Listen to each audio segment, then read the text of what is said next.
Selama 24 tahun berdirinya wadah untuk perlindungan konsumen, pernah nggak ada oknum owner yang terlapor dan diproses secara hukum? Anggota DPR Rieke Diah Pitaloka mendesak soal pengusutan mafia skincare di tanah air. Hal ini ia sampaikan dalam rapat Komisi 6 DPR yang membahas perlindungan konsumen. Pada rapat tersebut, Rieke Diah Pitaloka mendesak kepolisian dan Propam Polri untuk mengusut tuntas mafia skincare. Selain itu, Rieke juga meminta Propam Polri untuk membantu aparat kepolisian yang menangani kasus skincare. Diketahui, rapat tersebut juga didatangi oleh Doktip alias dokter detektif. Doktip dalam rapat tersebut mengadu soal modus mafia skincare di Indonesia. Doktip juga sempat membahas produk milik Dr. Richard Lee dan Sheila Saukia. Nah, gimana nih menurut netizen yang terhormat? Silahkan berkomentar ya. Baru kali ini saya setuju dan di pihaknya Bu Rieke.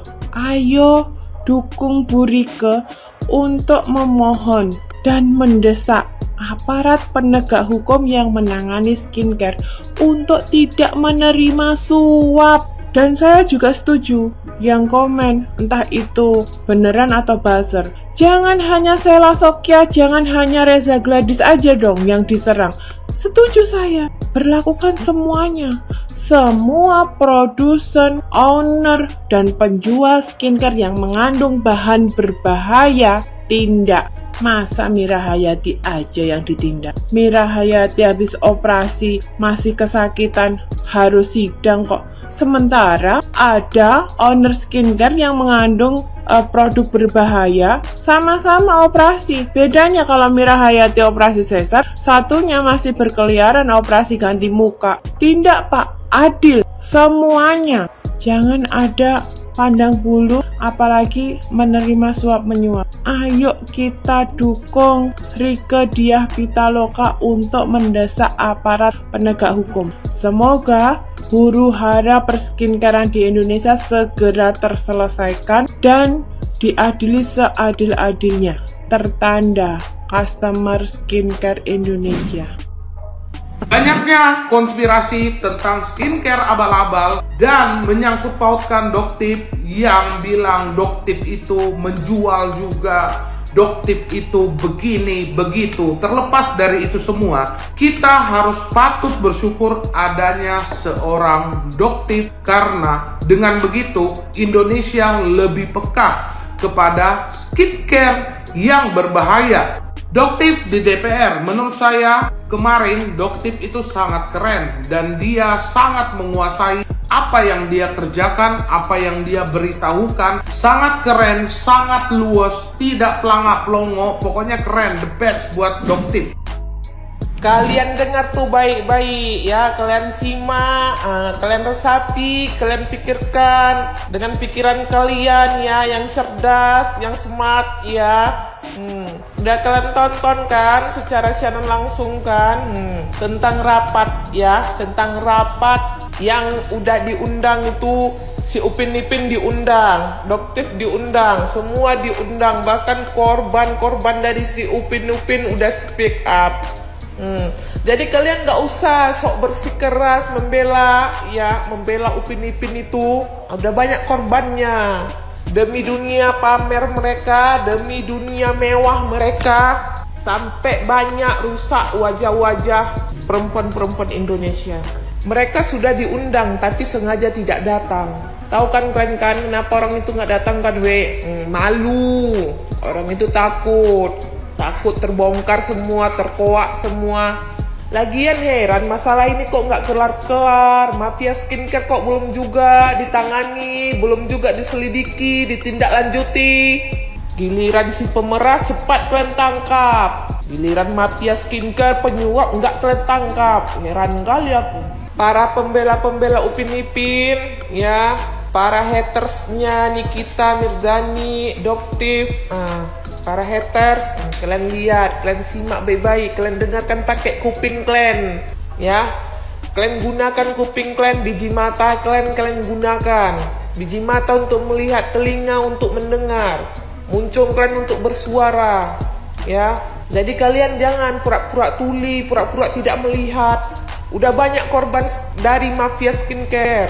Udah banyak korbannya, tolong ditindaklanjuti cepat.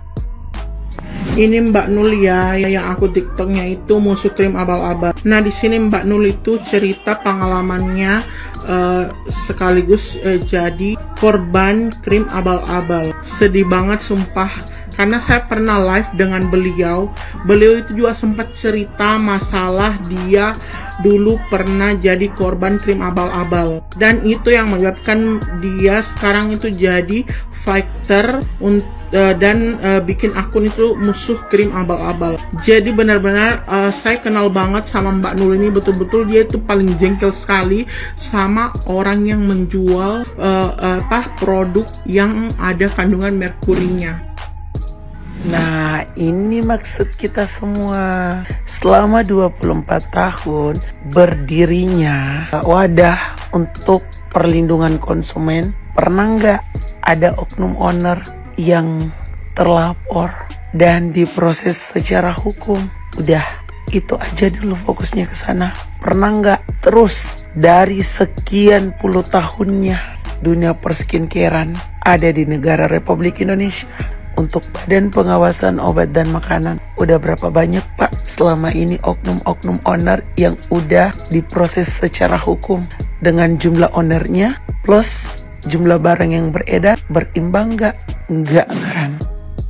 Sangat disayangkan sekali tertib yang hari ini ada di DPR di Komisi 6 mengatakan DPR itu bukan Dewan Perwakilan Rahma, DPR itu bukan Dewan Perwakilan Reja, atau bahkan DPR itu bukan Dewan Perwakilan Richard. Pernyataan tersebut semacam seolah-olah Doktip ini tidak diberikan porsi yang sama untuk bisa didengarkan aspirasinya oleh DPR, sama halnya seperti Xela Sokia, Dr. Reja, suaminya pada waktu yang lalu berada di DPR untuk aspirasinya didengar oleh DPR. Padahal setiap lapisan masyarakat itu punya hak yang sama untuk didengarkan aspirasinya oleh wakil rakyat atau DPR lalui yang namanya RDP atau Rapat Dengar Pendapat Bersama DPR. Namun yang ironisnya lagi, banyak di luar sana yang mengklaim bahwa kehadiran Doktip dan kawan-kawannya hari ini di DPR, ya di Komisi 6, itu atas undangan langsung oleh DPR. Bahkan undangan eksklusif, tidak seperti yang kemarin-kemarin itu Reja, Rahma dan lain-lainnya minta diundang. Padahal ini sama. DPR itu tidak pernah mengundang masyarakat untuk aspirasinya didengarkan oleh DPR. Semuanya ada mekanismenya, ya. Itulah yang namanya LDP, Rapat Dengar Pendapat. Nah, supaya masyarakat bisa, ya, RDP dengan DPR ini ada mekanismenya. Ya. Tentu mengajukan pengaduan kepada DPR, Anda perlu memenuhi syarat, mencantumkan identitas dan alamat pengirim yang jelas dan lengkap, mencantumkan maksud dan tujuan yang menjelaskan substansi permasalahan yang disampaikan, menyertakan data pendukung yang lengkap dan akurat, serta menambahkan tanda tangan pengadu atau cap jempol pengadu. Nah, kita yang mau mengadakan RDP dengan DPR itu, caranya seperti ini. Anda dapat mengajukan pengaduan kepada DPR secara online atau melalui surat. Bisa secara online atau melalui surat, atau datang langsung ke Sekretariat Jenderal DPR RI melalui bagian protokol sub penyaluran delegasi masyarakat. Nah, jadi tidak ada ceritanya DPR ini mengundang Doktip ini ada di DPR hari ini, atau bahkan lagi dikatakan di konten-konten orang, ya, diundang secara eksklusif. Faktanya tidak seperti itu, tetapi faktanya Doktip dan kawan-kawannya ini menyurati DPR seperti yang saya sampaikan sebelumnya, menyurati DPR di Komisi 6 tujuannya untuk aspirasi mereka didengarkan oleh DPR di Komisi 6 seperti itu. Jadi mereka bukan diundang, apalagi diundang secara eksklusif oleh DPR. Ini keliru banget, narasi yang sangat keliru.